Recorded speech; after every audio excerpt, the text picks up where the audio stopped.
on. Okay. Jimmy, is Vicky on? She is, she's going to watch the video and call one of you later. She had another meeting. Okay, perfect.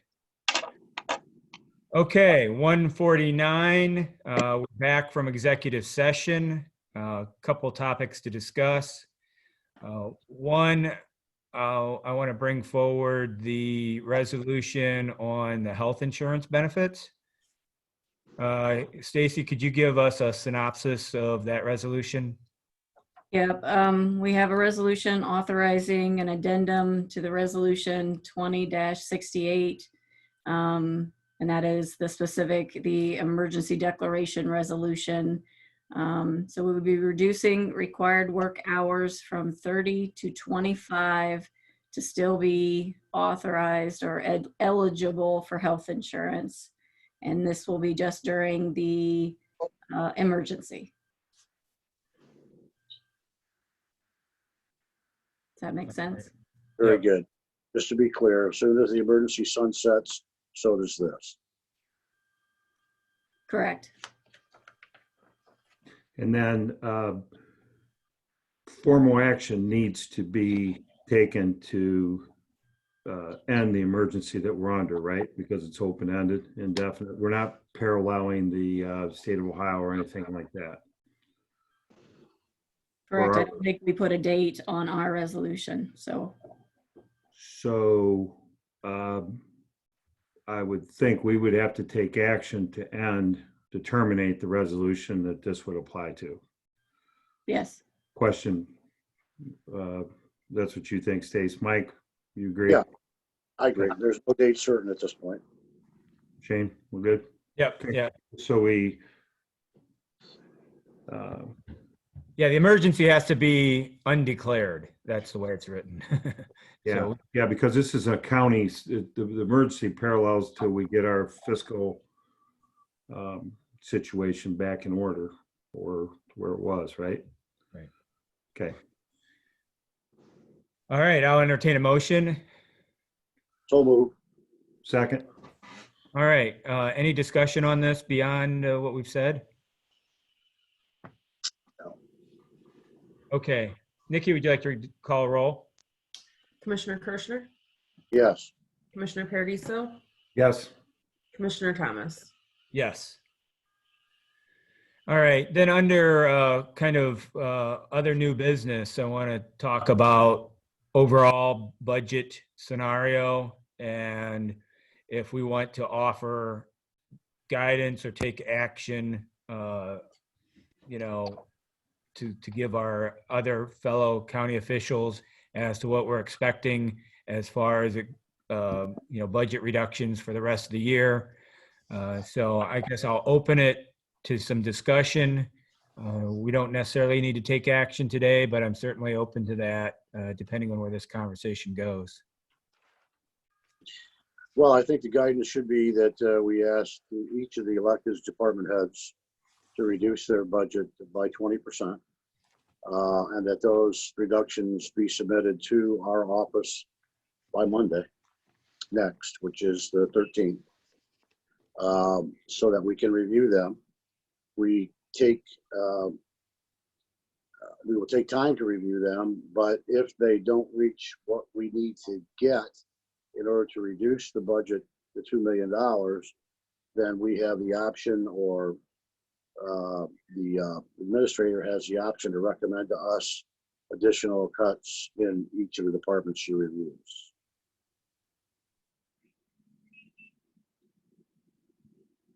Tony, Okay. thoughts?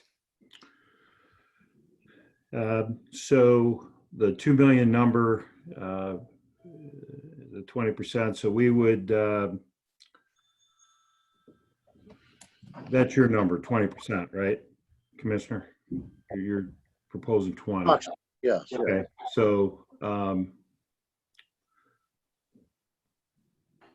what's the process here, Shane? Do we agree on a number, let the electeds come back and adjust from there, but we still need to come up with a number? That's what we're trying to do as commissioners.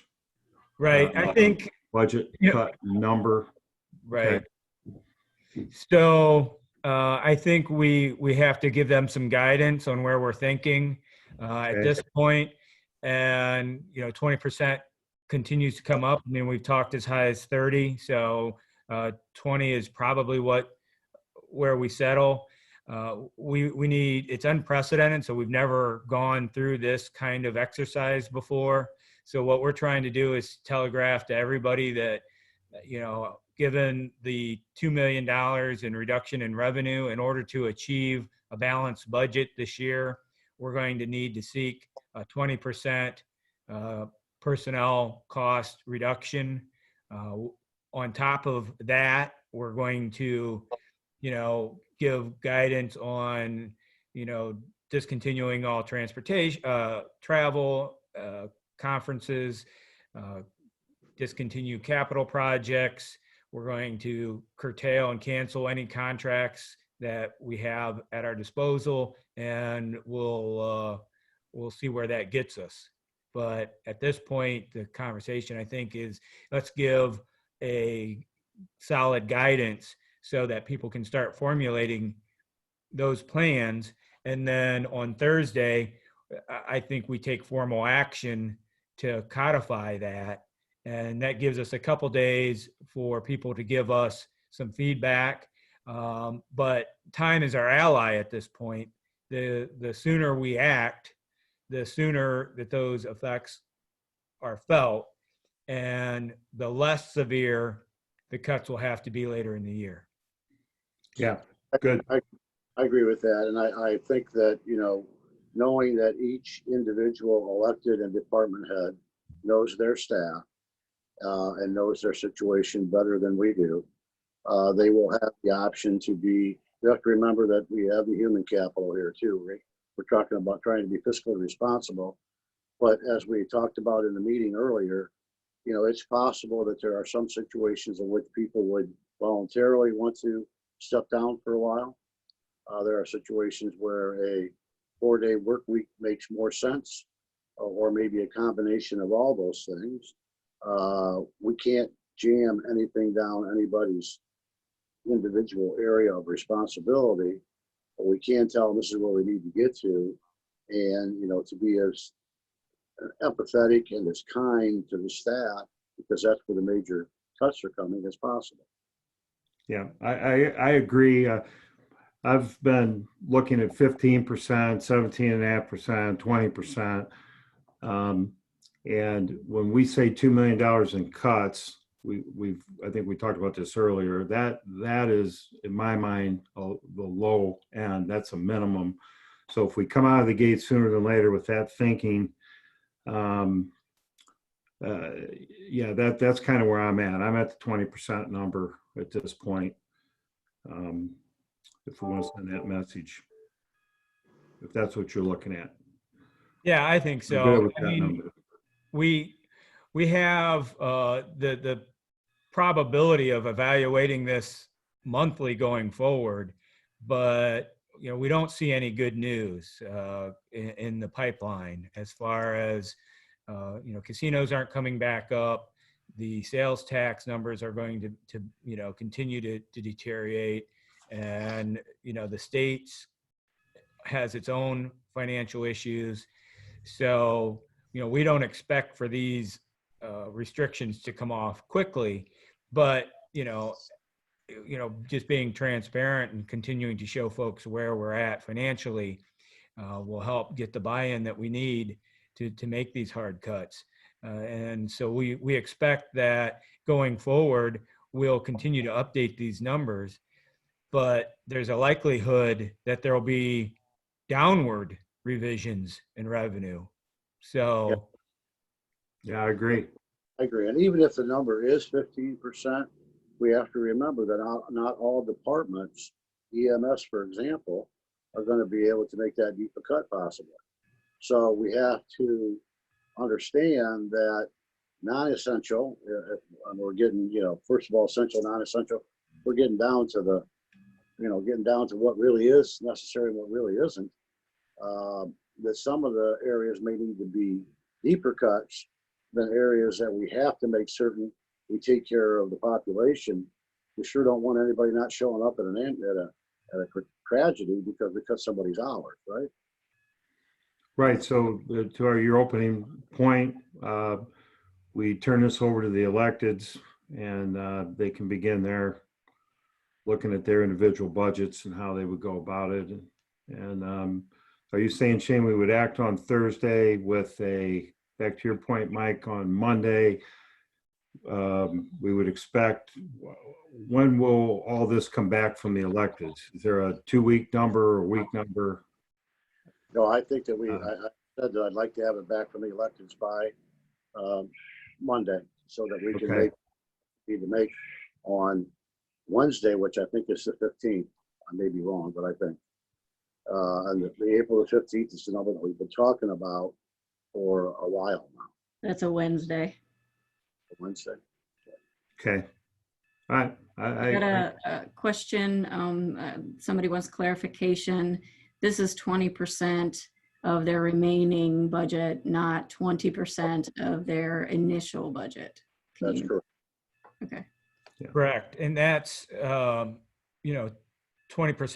personnel and, any non-essential expenditures, period, in their budget. So, I mean, I think that's where So the personnel line is 20%. Right. Hey, And we're going to be talking ongoing, just so everyone knows. And at some point, there'll be an ending to this, hopefully. But what we're saying is this is what we need to do between now and the end of the year at this point in time. Yeah, I know we've got everybody on a tight timeline. I understand that. Having said that, Stacy, by Thursday's meeting, could you get us a budget for the commissioner's office with a 20% cut in salaries and other areas that we can cut? Or is that too much to ask? I would do the best I can. I've got some different scenarios already worked on, so yeah. Okay, it would be nice to us to take the lead and say, we've looked at our budget internally and these are the things that we're going to do and we can do. Understanding that our cuts may need to be a little bit deeper because there are other essential agencies out there that aren't going to be able to cut. Yep. So I think this is our official guidance, and we'll codify this in a resolution on Thursday, and we'll move forward from there. But I want to let all of our partners know that we don't take any of this lightly. We've talked to, I think, virtually all the elected officials. It's tough. It's brutal, and none of the three of us wanted to be in this position, but we're trying to, preserve county services to the best of our ability under, what we're mandated to do under the Ohio Revised Code, given the revenue projections that exist. So it's very difficult times, and I just want to say I appreciate the leadership of Tony and Mike and Stacy, how they've dug in on this, and really everybody is all hands on deck, and I appreciate it. And the same to you, Shane. I know it's a difficult time and nobody likes to make these decisions, but they're before us. We have to take the leadership. We have to be responsible, and we have to get out ahead of it. We can't hope that something's going to change. Yeah, I agree. Thank you. All right. Jimmy, what happened to us putting good news into these meetings? Great question. All right. So I guess we can open it up to see if there's any comments or concerns. Jimmy, do you have anybody in the chat that wants to bring something before? I have nothing right now. I just put a message in there. Just go ahead and head to the chat if you'd like to speak now during our public comment period. Some of these people might be on their phones, so I don't know if they'll be able to do that. I don't know if you just want to unmute. Yeah, I'm going to unmute every line, so bear with me. If you want to speak, just say you want to speak. Anyone? We're just asking if anybody has any public comments. Savannah, there we go.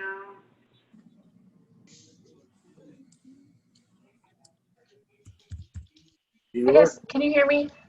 Yes. Hi there, Audrey Flood from the Tip and Seneca Economic Partnership. Just another reminder to everyone, actually right now at 2 o'clock, we have a webinar starting. I think you could still go over and get into it once we get off this call if you'd like. There will also be a recording of it afterwards if you're not able to access it right now. But this is a webinar that's explaining all the programs that were provided in the CARES Act that was just passed last week. And this includes some grants, some loans, the Paycheck Protection Program, other resources for businesses. And we're really diving in with a representative from SBA on how to get these, who's eligible, all that. So again, please just a reminder about that webinar. If you'd like a copy of it once it's recorded, please reach out to our office and let us know. We will post that across our social media and website as well. I think it will be very helpful to businesses. And then besides that webinar, please just go visit our website, go to tsepcoronavirus.com, and there are state, local, federal resources there for businesses, everything from unemployment to working with banks to everything like that. So please go there, and if you know any local businesses that are struggling at all, please send them our way, send them to our website, and we are happy to help with anything. There's no question too big or too small. We are also about to launch a series of webinars to help small businesses on a number of topics, between everything from social media and marketing, online and technology tools, health and sanitation, safety tips, working from home tips, all different kind of areas like that. So please, again, watch our website and social media for those webinars too, which again will just be free resources for all of our local businesses. So yeah, plenty of business resources out there. Hopefully you know where to find us. Again, Tip and Seneca Economic Partnership. If you're not familiar, please look us up. Are there any questions for our office related to supporting businesses from anyone? All right, thank you. Anyone else?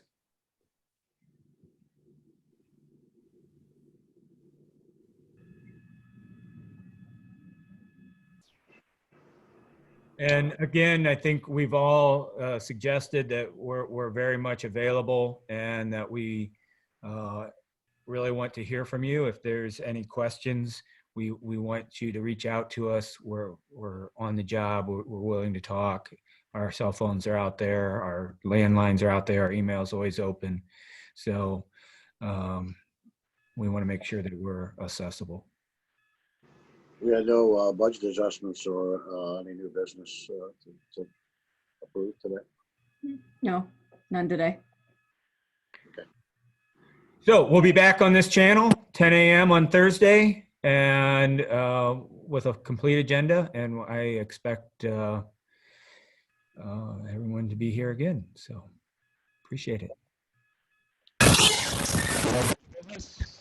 Adjourn.